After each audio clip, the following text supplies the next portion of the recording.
Kochi smart city പദ്ധതി അവസാനിപ്പിക്കുന്നത് സംസ്ഥാന സർക്കാരിന്റെ ഭാഗത്തു നിന്നുണ്ടായ വീഴ്ച കാരണമാണെന്ന് പ്രതിപക്ഷ നേതാവ് വി.ഡി. സതീശൻ തിരുവനന്തപുരത്ത് വാർത്താസമ്മേളനത്തിൽ സംസാരിക്കുകയായിരുന്നു അദ്ദേഹം. പദ്ധതിയുമായി ബന്ധപ്പെട്ട് സർക്കാരിന്റെ ഭാഗത്തു നിന്നും അന്വേഷണങ്ങളൊന്നും തന്നെ ഉണ്ടായില്ല. 8 കൊല്ലത്തിന് ശേഷം ടീം കോമിന് നൽകുന്ന നഷ്ടപരിഹാരം അതിന്റെ തീരുമാനം എന്തായി, എന്തടിസ്ഥാനത്തിലാണെന്നും വി.ഡി. സതീശൻ ആരാഞ്ഞു.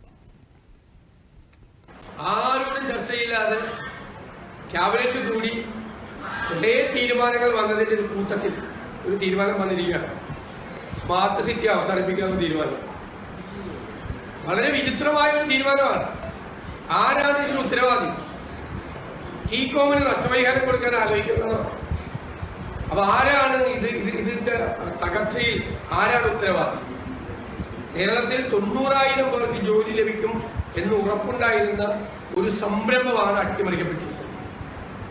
അപ്പൊ ടീകോമിന് നഷ്ടപരിഹാരം കൊടുക്കും എന്ന് പറഞ്ഞാൽ അതിന്റെ അർത്ഥം സർക്കാരിന്റെ ഭാഗത്തുനിന്ന് വീഴ്ചയുണ്ടായിരുന്നു.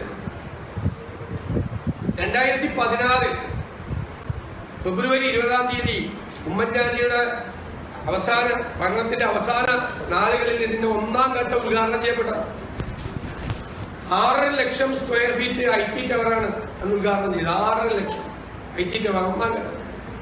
പിന്നെ ഈ കഴിഞ്ഞ 8 വർഷമായി അവിടെ എന്താണ് സംഭവിച്ചത്? ഒരു കോർഡിനേഷൻ ഉണ്ടായിരുന്നു, അവിടെ ഒരു മോണിറ്ററിംഗ് ഉണ്ടായിരുന്നു. ഓരോ മൈൽ സ്റ്റോണിന്റെ ഓരോ ഘട്ടത്തിൽ അവിടെ തീരുമാനിച്ചത്. ഓരോ മൈൽ സ്റ്റോൺ അത് പിന്നിടാതിരിക്കുമ്പോൾ അത് എന്തുകൊണ്ടാണ് എന്ന് ഉത്തരവാദിത്തപ്പെട്ടവർ ആരാണ്? മുഖ്യമന്ത്രി അന്വേഷിച്ചു, വ്യവസായ മന്ത്രി അന്വേഷിച്ചു, ആരും അന്വേഷിച്ചില്ല.